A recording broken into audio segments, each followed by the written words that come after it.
తాకట్టులో ఉన్న బంగారాన్ని విడిపించి ఆ రోజు ఆన్లైన్ రేటుకే మేము కొంటాం. Sharma gold company. నమస్కారం, వెల్కమ్ టు సుమన్ టీవీ. నేను గీతాంజలి. 2025వ సంవత్సరం వచ్చేసింది. మరి ద్వాదశ రాశుల్లో జన్మించిన వారి జాతక ఫలితాలు ఏ విధంగా ఉండబోతున్నాయి? మెరుగైన ఫలితాల కొరకు ఎటువంటి పరిహారాలు వారు చేసుకోవాలి? మంచిగా ఉన్న రాశులు ఏవి, అంటే మంచి ఫలితాలను ఇచ్చేటువంటి రాశులు ఏ ఉన్నాయి, అలాగే చెడు ఫలితాలు ఏ రాశులు వారు అందుకోబోతున్నారు, ఈ వివరాలన్నీ ఇవాళ వీడియోలో నేను మీకు వివరిస్తాను. వివరించేందుకు ప్రస్తుతం మనతో పాటు ఉన్నారు ప్రముఖ జ్యోతిషులు బ్రహ్మశ్రీ నందిబట్ల శ్రీహరి శర్మ గురువు గారు. వారితో మాట్లాడదాం. గురుగారు నమస్కారం అండి. వాగర్థ వివ సంపృక్తౌ వాగర్థ ప్రతిపత్తయే జగతః పితరౌ వందే పార్వతీ పరమేశ్వరౌ. సదాశివ సమారంభాం శంకరాచార్య మధ్యమాం అస్మదాచార్య పర్యంతం వందే గురు పరంపరాం. ఆదిత్యాయ చ సోమాయ మంగళాయ బుధాయ చ గురు శుక్ర శనిభ్యశ్చ రాహవే కేతవే నమః. శృంగేరి జగద్గురు పీఠాధిపతులకి, కంచి పీఠాధిపతులకి నమస్కారములు తెలియజేసుకుంటూ కార్యక్రమాన్ని ప్రారంభిద్దాం. వీక్షించేటువంటి సుమన్ టీవీ ప్రేక్షకులకి గమనిక, ఇప్పుడు మనం చెప్పుకోబోయేటువంటి రాశి ఫలాలు ఏవైతే ఉన్నాయో అవన్నీ కూడా ఆంగ్ల నూతన సంవత్సర గమనాన్ని దృష్టిలో పెట్టుకుని జనవరి 1వ తారీఖు నుంచి డిసెంబర్ 31వ తారీఖు వరకు మాత్రమే ఉన్నటువంటి గ్రహాల స్థితిగతులను బట్టి వివిధ రాశుల వారికి ఏ విధంగా ఉండబోతుందో తెలుసుకుందాం. మనకు సాంప్రదాయానుసారంగా వచ్చేటువంటి ఉగాది నుంచి ప్రారంభమయ్యే రాశి ఫలితాలని, అనగా వచ్చే విశ్వావసునామ సంవత్సరానికి సంబంధించి ఉగాది ప్రారంభమయ్యడానికి అంటే ముందుగా మళ్ళీ ఆ యొక్క ఉగాది సందర్భంగా మళ్ళీ వివిధ రాశుల వారికి సంబంధించి రాశుల ఫలితాలు ఇవ్వడానికి ప్రయత్నం చేస్తాను. కాబట్టి ఇటువంటి దాంట్లో ప్రపంచమంతా అంగీకరిస్తున్నటువంటిది 2025 నూతన సంవత్సరం. అదేవిధంగా మనము కూడా ఆంగ్ల నూతన సంవత్సరం అనేటువంటి భావనతో ఈ యొక్క కార్యక్రమం చేస్తున్నాం. అదే ఉగాది నాడైతే మార్చి 29వ తారీఖు నుంచి మళ్ళీ 2026-28 వరకు ఉండేటువంటి గమనం వరకు ఉండేది చెప్పేటువంటిది. అవి మనం మరియు వీడియోలో తెలియజేసుకుందాం. అదే అడగబోతున్నాను గురుగారు. అంటే సాధారణంగా ఒకటే ప్రశ్న అడుగుతారు, ఉగాది కదా అసలు చెప్పాలి జాతక ఫలితాలు అనేవి, ఈ లోపు ఏంటి అంటే ఒక సాంప్రదాయంగా అది కొనసాగిపోతుంది. అంటే మనకి ఏమని చెప్పబడింది అంటే, ధర్మం ఏం చెప్పబడింది శాస్త్రంలో అంటేనమ్మా, ప్రపంచమంతా ఏది ఒక విషయం గురించి ఒక తాటి మీద ఉంటుందో అది ధర్మమే కూర్చుంటుంది, శాస్త్రమే కూర్చుంటుంది. ఇక మరి ద్వాదశ రాశుల వారి జాతక ఫలితాలు తెలుసుకుందాం. ముందుగా గ్రహస్థితులు ఏ విధంగా ఉన్నాయో తెలియచేస్తారా? జనవరి 1, 2025 నుంచి. ఇక గ్రహస్థితిలోకి గనక గమనించుకున్నట్లయితే ముఖ్యంగా గురువు 9th మే వరకు కూడాను ఈ వృషభ రాశిలో సంచారం చేస్తున్నాడు. 9th మే నుంచి మిథున రాశిలోకి సంచారం, 9th మే నుంచి సెప్టెంబర్ 27వ తారీఖు వరకు. ఇక సెప్టెంబర్ 28 నుంచి నవంబర్ 11వ తారీఖు వరకు కర్కాటక రాశిలో. ఇక నవంబర్ 12వ తారీఖు నుంచి డిసెంబర్ 28 వరకు కర్కాటక రాశిలోనే వక్రీకరించే స్థితి పొంది ఉండడం. ఇక శని భగవాన్ల వారిని కనుక చూసుకున్నట్లయితే 15 ఏప్రిల్ వరకు కుంభరాశిలో సంచారం చేస్తున్నారు. 16 ఏప్రిల్ నుంచి అక్టోబర్ 9వ తారీఖు వరకు మీనరాశిలో సంచారం. ఈ మధ్య కాలంలో జూలై 8వ తారీఖు నుంచి వక్రీకరించి మీనరాశిలోనే సంచారం చేస్తున్నాడు. అలాగే అక్టోబర్ 10వ తారీఖు నుంచి కుంభరాశిలో సంచారం చేస్తూ వక్రీకరించి కుంభరాశిలో, నవంబర్ 26వ తారీఖు నుంచి వక్రత్యాగము శని భగవాన్ల వారు చేస్తున్నారు. ఇక రాహుకేతులు కనుక చూసుకున్నట్లయితే 15 మే వరకు కేతువు కన్యలో మరియు రాహువు మీనరాశిలోకి, అలాగే 16 మే నుంచి సింహరాశిలో కేతువు, అలాగే కుంభరాశిలో 16 మే నుంచి రాహుగ్రహ సంచారం జరుగుతుంది. ఇక్కడ గమనించుకున్నట్లయితే ఇక్కడ వీక్షించేటువంటి ప్రేక్షకులకు అందరికీ తెలియజేయాల్సినటువంటిది అంశం ఏంటంటే, ముఖ్యంగా అందరూ ఈ ద్వాదశ రాశుల గురించి రాగానే అందరూ ఆలోచించేటువంటిది ముఖ్యంగా శని దోషం, ఏలినాడు శని, అష్టమ శని, అర్ధాష్టమ శని, కంటక శని, యోగ శని, ఈ శని దోషాలు. అయితే ఇక్కడ 15 ఏప్రిల్ వరకు శని కుంభరాశిలో సంచారం చేస్తూ 16 ఏప్రిల్ నుంచి మీనరాశిలోకి సంచారం చేస్తున్నా, ఈ యొక్క జూలై 8 నుంచి మీనరాశిలోనే సంచారం చేస్తూ వక్రీకరించినటువంటి కారణం చేత మళ్ళీ ఈ కుంభరాశి ఫలితాన్ని ఇస్తాడు. అక్టోబర్ 10న కుంభరాశిలోనే వక్రీకరించి ఉన్నటువంటి స్థితిగతుల చేత ఏమవుతుంది, మళ్ళీ మకర రాశి ఫలితాన్ని శని భగవానులు ఇస్తారు. కాబట్టి అర్థం చేసుకోవాల్సినటువంటి అంశం ఏంటంటే, ఎవరికి కూడాను ఈ సంవత్సరం శని భగవానుడు యోగదాయకంగా పూర్తిగా లేడు. 12 రాశుల వారికి అష్టమ శని, అర్ధాష్టమ శని, కంటక శని, యోగ శని, దాంపత్య శని, ఈ రాశుల ఈ యొక్క దోషాల శని దోషాలు ఏదో ఒక సందర్భంలో కొన్ని నెలల పాటు అందరూ రాశుల వారు అనుభవించాల్సిందే తప్ప ఇక్కడ ప్రత్యామ్నాయము లేదు. కాబట్టి ఇక కుంభరాశి వారికి ఏలినాటి శని వెళ్ళిపోతుందని సంతోషం కానీ, ఈ యొక్క సంబంధించి మకర రాశి వారికి ఏలినాటి శని వెళ్ళిపోతుందని సంతోషం కానీ, లేకపోతే కర్కాటక రాశి వారికి అష్టమ శని దోషం పోతుందని కానీ భావించాల్సిన అవసరం లేదు. వృశ్చిక రాశి వారికి అర్ధాష్టమ శని దోషం పోతుందని కూడా భావించాల్సిన అవసరం లేదు. ఎందుకంటే శని మళ్ళీ రుజు మార్గంలో వెళ్ళి మళ్ళీ వక్ర మార్గం చేత వక్రగతిన సంచారం చేస్తున్నటువంటి కారణం చేత 12 రాశులు శని ప్రభావానికి గురవుతాయి. కాబట్టి ఈ సంవత్సరం అన్ని రాశుల వారు శని దోష పరిహారములు ఖచ్చితంగా చేసుకోవలసినదే, అందులో సందేహం లేదు. గ్రహస్థితులు అయితే ఈ విధంగా ఉన్నాయి. గురుగారు, గ్రహస్థితులు ఏ విధంగా ఉన్నాయో తెలియచేశారు. మరి ద్వాదశ రాశుల్లో 4వదైనటువంటి కర్కాటక రాశి వారి జాతక ఫలితాలు ఏ విధంగా ఉన్నాయో తెలియచేస్తారా? ఈ యొక్క కర్కాటక రాశిలో జన్మించినటువంటి వారికి 2025వ సంవత్సరంలో జనవరి 1వ తారీఖు నుంచి డిసెంబర్ 31వ తారీఖు వరకు ఏ రంగాల్లో ఎటువంటి స్థితిగతులు ఉంటాయి, మంచి చెడు గురించి తెలియజేసుకుందాం. ముఖ్యంగా గమనించుకున్నట్లయితే కర్కాటక రాశి వారికి ప్రధానంగా శని ప్రభావము మరియు గురుగ్రహ ప్రభావము అంత అనుకూలంగా లేదు. ఇక రాహుకేతులు కూడాను అనుకూలంగా లేనటువంటి కారణం చేత ఈ యొక్క కర్కాటక రాశిలో జన్మించినటువంటి వాళ్ళకి కొన్ని పరిస్థితులు విషమంగా ఉంటాయి కొన్ని సందర్భాలలో. కాబట్టి ఎప్పుడెప్పుడు బాగుంటుంది, ఎప్పుడెప్పుడు సందర్భాల్లో జాగ్రత్తలు పాటించాలి అనేటువంటి విషయాల గురించి ముందుగా తెలియజేసుకుందాం. ఇక ముఖ్యంగా గమనించుకున్నట్లయితే గురువు గారు ఈ కర్కాటక రాశి వారికి 9 మే వరకు లాభస్థానంలో సంచారం చేస్తున్నారు. కావున అద్భుతమైనటువంటి యోగదాయకమైనటువంటి కాలంగా చెప్పవచ్చు. ఎందుకనంటే గురువు యోగాన్ని కలగచేస్తున్నాడు. ప్రధానంగా మార్చి వరకు కూడాను వక్రీకరించినటువంటి స్థితిగతులు, దశమ లాభస్థాన గురుగ్రహ ఫలితాలు 9 మే వరకు కర్కాటక రాశి వారు పొందుతారు. తద్వారా అనుకున్నటువంటి పనులలో విజయాన్ని పొందుతారు, గురుతర బాధ్యతలు పెరుగుతాయి, అన్ని విధాలుగా మంచి జరుగుతుంది. అయితే ఈ మే 9 నుంచి సెప్టెంబర్ 27 మధ్య కాలంలో మిథున రాశిలో సంచారం చేస్తున్నటువంటి ఈ కారణం చేత ఎక్కువగా కొన్ని ప్రయత్నాల్లో ఆటంకాలు అనేటువంటివి వస్తాయి. అలాగే ప్రశాంతత లోపిస్తుంది ఈ మధ్యకాలంలో. ఇక ముఖ్యంగా ఖర్చులు పెరుగుతాయి. కానీ ఆ ఖర్చులు దేవతా సంబంధమైన ఖర్చులు లేదా సమాజానికి ఉపయోగపడేటువంటి సేవా ఖర్చులు ఎక్కువగా చేస్తారు. ఇక గమనించుకున్నట్లయితే సెప్టెంబర్ 28 నుంచి నవంబర్ 11 మధ్యకాలంలో ఈ యొక్క సంబంధించినటువంటి సమయంలో కర్కాటక రాశి వారికి ప్రధానంగా ఓవర్ వెయిట్ అయ్యేటువంటి ఒబేసిటీ ప్రాబ్లమ్స్ పెరుగుతాయి. మనసు చికాకుగా ఉండడము, ప్రతి పనులలో కొంత ఇబ్బందికర పరిస్థితులు ఉండడం. అయితే ఇక్కడ ప్రధానంగా మే 9వ తారీఖు వరకు వివాహం కావాల్సినటువంటి అబ్బాయిలకి అమ్మాయిలకి యోగదాయకమైనటువంటి ఫలితము, వివాహాలు నిశ్చయమవుతాయి. మళ్ళీ అటువంటి పరిస్థితి ఎప్పుడు వస్తుంది? సెప్టెంబర్ 28 నుంచి నవంబర్ 11 మధ్యకాలంలో కూడా వివాహాలు నిశ్చయమవుతాయని చెప్పవచ్చు. అన్నిటికంటే ప్రధానంగా ఈ రాశిలో జన్మించినటువంటి విద్యార్థులు ఎవరైతే ఉంటారో గురుగ్రహ ప్రభావం వలన కొంత జ్ఞాపక శక్తి తక్కువగా ఉండడము, అలాగే ఈ పరీక్షలలో ఏవైతే ఉంటాయో ఎక్కువగా శ్రమ కోరిస్తే తప్ప ఎక్కువ ఉత్తీర్ణత శాతాన్ని పొందలేకపోవడము, విదేశీయానానికి సంబంధించే ప్రయత్నం మాత్రం ఈ యొక్క రాశి వారికి సెప్టెంబర్ 28 నుంచి నవంబర్ 11 మధ్య కాలంలో విదేశంలో స్థిరపడేటువంటి అవకాశాలు గోచరమవుతుంది, అనగా విదేశీయానం జరుగుతుంది. ఇక ముఖ్యంగా గమనించుకున్నట్లయితే నవంబర్ 12 నుంచి డిసెంబర్ 28 వరకు మళ్ళీ కొంత చికాకులతో కూడుకున్నటువంటి ఖర్చులు అధికంగా ఉంటాయి. అయితే ఇక్కడ కర్కాటక రాశి వారికి 15 ఏప్రిల్ వరకు శని కుంభరాశిలో సంచారం చేస్తూ 15 ఏప్రిల్ వరకు కూడాను అష్టమ శని దోష ప్రభావాన్ని గురవుతూ ఉంటుంటారు. కానీ 16 ఏప్రిల్ నుంచి కుంభరాశి నుంచి మీనరాశిలోకి ఎప్పుడైతే మారుతారో అమ్మయ్య ఇక శని దోషం అంటూ ఇంకా ఏమీ లేదు, హ్యాపీగా ఉండవచ్చని కర్కాటక రాశి వారు భావిస్తున్నారేమో. కానీ ఇక్కడే ట్విస్ట్ ఉందండి. ఎందుకనంటే జూలై 8వ తారీఖు నుంచి వక్రించినటువంటి శని ప్రభావం వలన మళ్ళీ అష్టమ శని దోష ప్రభావాన్ని పొందుతారు. జూలై 8 నుంచి ఎప్పటి వరకు? అక్టోబర్ 10 వరకు. ఇక అక్టోబర్ 10 నుంచి వక్రించినటువంటి శని కుంభరాశిలో ప్రవేశం చేస్తూ మళ్ళీ సప్తమ శని దోష ప్రభావాన్ని ఇస్తున్నాడు. ఇది ప్రధానమైనటువంటి కాలం. అందుకనే చెప్పాను అక్టోబర్ 10 నుంచి నవంబర్ 26 మధ్యకాలం, సెప్టెంబర్ 28 నుంచి నవంబర్ 11 మధ్యకాలంలో ఈ యొక్క సంబంధించినటువంటి జన్మించినటువంటి స్త్రీ పురుషులకి వివాహ యోగ్యతలు కలిగే అవకాశాలు గోచరమవుతున్నాయి. గురుశనులు అనుకూలంగా ఉంటున్నారు.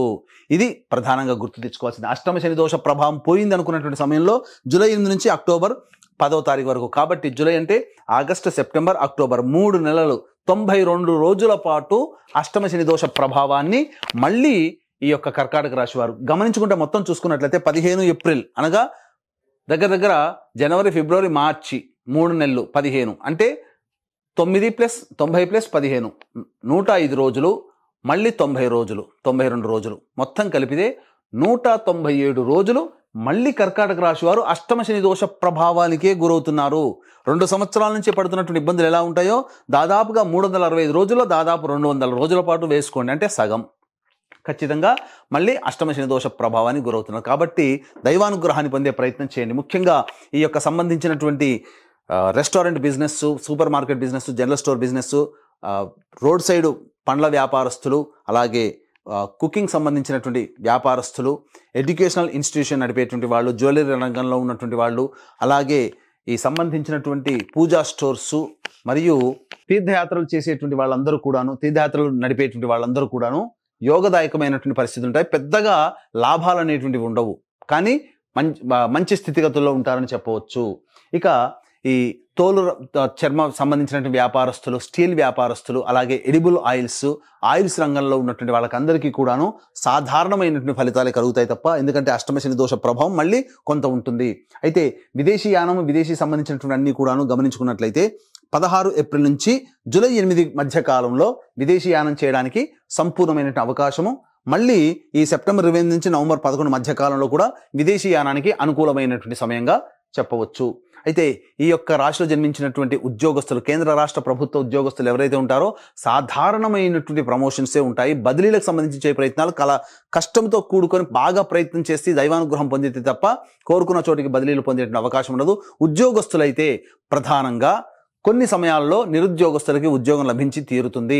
అయితే ఉద్యోగం మార్చిన తర్వాత కూడా మళ్ళీ ఎందుకు ఉద్యోగంలో ఉన్నామా అనే కొన్ని ఇబ్బందికర పరిస్థితులు ఉంటాయి. కాబట్టి మొక్కవోని ధైర్యంతో, లౌక్యంతో ఎదుటి వాళ్ళని మెప్పిస్తూ మీరు కనుక ముందు సాగినట్లయితే ఈ 2025 సంవత్సరంలో ప్రైవేట్ రంగంలో ఉన్నటువంటి వారికి కూడా ఉద్యోగ భద్రత అనేటువంటిది ఉంటుంది. అయితే గమనించుకున్నట్లయితే ఫిబ్రవరి 11 నుంచి మార్చి 13 మధ్య కాలంలో ఈ యొక్క కర్కాటక రాశిలో జన్మించినటువంటి వారికి ఉద్యోగంలో చికాకులు ఎక్కువగా ఉంటాయి. ముఖ్యంగా ఉద్యోగ మార్పుని కోరుకుంటారు. అయితే ఏప్రిల్ 12 నుంచి జూన్ 13వ తారీఖు వరకు ఉన్నటువంటి కాలము ఉద్యోగంలో నూతన ఉద్యోగ మార్పుకి కానీ లేదా ప్రమోషన్స్తో కూడుకున్నటువంటి ఉద్యోగం లభించడం అనేటువంటిది ఉంటుంది. ఈ కారణం చేత ఈ ఏప్రిల్ 12వ తారీఖు నుంచి జూన్ 13వ తారీఖు ఉన్నటువంటి కాలం మీకు ప్రమోషన్స్, ఉద్యోగ భద్రత, నిరుద్యోగస్తులకి ఉద్యోగం లభించడం జరుగుతుంది. అయితే వెంటనే జూన్ 14 నుంచి జూలై 14 మధ్య కాలంలో ఈ సంబంధించినటువంటి కర్కాటక రాశిలో జన్మించినటువంటి వారికి ఆ చేస్తున్నటువంటి ఉద్యోగంలో బాధ్యతలు సరిగ్గా నిర్వర్తించలేకపోవడం ఒకంత ఆందోళన గురి చేసేటువంటి సంఘటనలు ఒక నెల పాటు ఉంటాయి. కాబట్టి ఎట్టి పరిస్థితుల్లో ఉద్యోగం విడనాడాలనేటువంటి ఆలోచనని మర్చిపోండి. సాహసంతో, ధైర్యంతో ముందడుగు వేయండి. ఇక గమనించుకున్నట్లయితే మళ్ళీ ఇలాంటి పరిస్థితి సెప్టెంబర్ 16వ తారీఖు నుంచి అక్టోబర్ 15వ తారీఖు వరకు ఉన్నటువంటి సమయం కూడా మంచి ఉద్యోగం లభించడానికి అనుకూలమైన సమయం, ఈ చెప్పబడినటువంటి సమయం. ఇక ఈ యొక్క కర్కాటక రాశిలో జన్మించినటువంటి రాజకీయ రంగంలో ఉన్నటువంటి ప్రముఖులకి కొంత ఇబ్బందికర పరిస్థితులు అనేటువంటి తలెత్తుతాయి.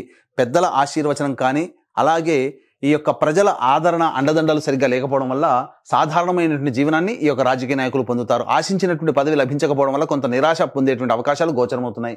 ఈ యొక్క సంబంధించినటువంటి సినీ కళారంగ సంబంధించినటువంటి కర్కాటక రాశిలో జన్మించిన వాళ్ళు సినీ రంగము, టీవీ సీరియల్ రంగము, అలాగే ప్రింటింగ్ మీడియా, ఎలక్ట్రానిక్ మీడియా మరియు నాటక, సంగీత సంబంధించినటువంటి రంగాల్లో ఉన్నటువంటి వాళ్ళు, వీళ్ళకందరికీ కూడాను సాధారణమైనటువంటి మిశ్రమ ఫలితాలు కలుగుతాయి.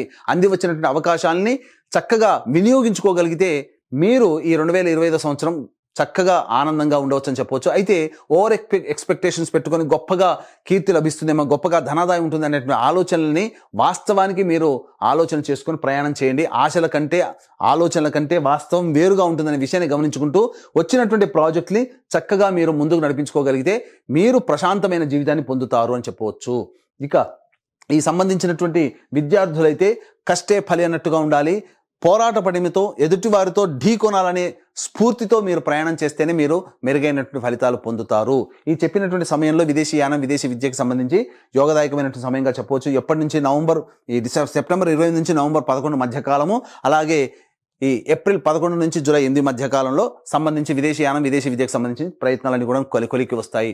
ఇక ఈ యొక్క రాశిలో జన్మించినటువంటి రైతులకి సాధారణమైనటువంటి పంటలు కలిసి వస్తాయి. అలాగే ఎక్కువ దిగుబడిని కోసం పంటల మార్పిడి చేసుకున్నట్లయితే కష్టాలు పడక తప్పదనేటువంటి విషయాన్ని గమనించుకోవాలి. ఈ యొక్క రాశిలో జన్మించినటువంటి లాయర్లకి ఆశించిన మేరైనటువంటి ప్రభుత్వ పదవి కానీ, లేకపోతే ఇంకా చెప్పాలి అని అంటే గురుతర బాధ్యత కలిగినటువంటి స్థితి కానీ లభించకపోవడం వల్ల కొంత నిరాశ ఎదుర్కోక తప్పదు. అయితే ఆస్తి సంబంధమైనటువంటి విషయాలు ఏవైతే ఉంటాయో అవన్నీ కూడాను ఏప్రిల్ 16వ తారీఖు నుంచి జూలై 8 మధ్య కాలంలో పరిష్కరించుకోగలిగితే విజయం మీదవుతుంది. తదనంతర కారణాల వల్ల తదనంతర నెలలో కనుక మీరు పరిష్కరించుకోవాలని ఆలోచన చేస్తే అవి ఒక పరిష్కారం కాని సమస్యగా మిగిలిపోయే అవకాశాలు గోచరమవుతాయి. కాబట్టి ఏప్రిల్ 15వ తారీఖు లోపలనే పరిష్కారం చేసుకోవడానికి ప్రయత్నాలు చేయండి. తప్పకుండా విజయం పొందుతారని చెప్పొచ్చు. ఈ యొక్క కర్కాటక రాశిలో జన్మించినటువంటి స్త్రీ పురుషులకు ఎవరికైనా కానీ దాంపత్యం విభేదాలు, పొరపచ్చాలు, భాగస్వామ్య వ్యాపారంలో ఉన్నటువంటి వారికి కొంత పొరపచ్చాలు వచ్చేటువంటి అవకాశాలు ఉన్నాయి. కాబట్టి జాగ్రత్తలు పాటించండి. భాగస్వామితో ఎక్కువగా కోపంగా ఉండకుండా మౌనాన్ని ఆశ్రయిస్తూ లౌక్యంతో ముందడుగు వేస్తే కుటుంబ సభ్యులు కావచ్చు, జీవిత భాగస్వామి, వ్యాపార భాగస్వామి కావచ్చు, వాళ్ళందరితో కూడా కర్కాటక రాశిలో జన్మించినటువంటి వారికి మంచి స్థితిగతులు ఉంటాయి. అయితే ప్రధానంగా ఈ కర్కాటక రాశిలో జన్మించినటువంటి వారికి తీరని కోరిక ఒకటి తీరబోతుంది. అనగా ఉద్యోగము అనేటువంటిది స్థిరీకరించబడుతుంది. అలాగే గృహ సంబంధమైనటువంటి విషయాల్లో మీరు విజయాన్ని పొందుతారు. అనగా నూతన గృహ కొనుగోలు కానీ, నూతన వాహన కొనుగోలు కానీ ఏర్పాటు చేసే విధంగా మీ యొక్క ప్రణాళికలు ఉండబోతున్నాయి. తద్వారా మీరు విజయాన్ని పొందుతారు. ఒక స్థిరమ ఆస్తి అనేటువంటిది మీరు కర్కాటక రాశి వారు ఈ 2025 సంవత్సరంలో సంపాదించుకోబోతున్నారు. కాకపోతే ఇక్కడ ప్రధానంగా గమనించాల్సినటువంటి అంశం ఏంటంటే మానసిక ఒత్తిడి, శారీరక శ్రమ ఇవన్నీ ఉన్నప్పటికీ కూడాను ముందడుగు వేసే ప్రయత్నం చేయండి. అధైర్యపడకుండా చిన్న చిన్న విషయాలకి మానసికంగా చికాకులు పెట్టుకోకుండా ప్రయత్నం చేస్తే కర్కాటక రాశి వారు ఉన్నత జీవితం ఆనందంగా ఉంటుందని చెప్పడంలో ఏమాత్రం సందేహం లేదు. ఇక ప్రధానంగా గమనించుకున్నట్లయితే ఈ యొక్క కర్కాటక రాశిలో జన్మించినటువంటి స్త్రీలు బాధ్యతగా ఎంత గొప్పగా పనిచేసినా ఎదుటి వారి యొక్క ప్రేరణను పొందలేకపోతారు. అనగా ఎదుటి వారి యొక్క మెచ్చుకోల్ని పొందలేకపోతారు. ఒకంత బాధపడతారు. అయిన వాళ్ళే మెచ్చుకోకపోతే ఇంకా బయట వాళ్ళు ఎందుకు అనేటువంటి ఆలోచనతో ఉంటుంటారు. కాబట్టి మీ ప్రేమను పంచడం అనేటువంటిది మీరు చేసుకోపోతుంది. మీ పని మీరు చేయండి. కానీ ఖచ్చితంగా ఈ 2025 సంవత్సరంలో మీ యొక్క శక్తిని గుర్తిస్తారు. తదనుగుణంగా మీకు 2025 సంవత్సరం ఎండింగ్ వచ్చేసరికెళ్ళి గురుతర బాధ్యతలో ఉంటారు. అలాగే మీ మీద ప్రేమాభిమానాలు ఎక్కువగా పెరుగుతాయి. తద్వారా మీ యొక్క నిజ స్థితిని మీ కుటుంబ సభ్యులు గుర్తించి మీకు విలువ ఇవ్వడం ప్రారంభిస్తారు. కాబట్టి అవకాశం, సమయం కోసం వేచి చూడండి. అన్ని విధాలుగా కర్కాటక రాశి వారికి, స్త్రీ పురుషులకి మంచి యోగ స్థితిగా ఉంటుందని చెప్పడంలో ఏమాత్రం సందేహం లేదు. అయితే ఇక్కడ ఈ కర్కాటక రాశి వారి జీవితం మీద ఎవరి ప్రభావం ఎక్కువగా ఉంటుంది? పెళ్లి కాకపోతే తల్లిదండ్రులు, తోడబుట్టిన వాళ్ళు. పెళ్ళి అయితే భర్త, పిల్లల యొక్క ప్రభావం మీ యొక్క రాశి మీద ఈ రాశిలో కర్కాటక రాశిలో జన్మించినటువంటి వారి మీద ఉంటుంది. కాబట్టి ఈ కర్కాటక రాశిలో జన్మించినటువంటి వారికి ఈ 2025 సంవత్సరం సంపూర్ణంగా అనగా జాతకరీత్యా విద్య, వివాహ, ఉద్యోగ, దాంపత్య, సంతాన, అనారోగ్య సమస్యలు పూర్తిగా సమసిపోవాలి.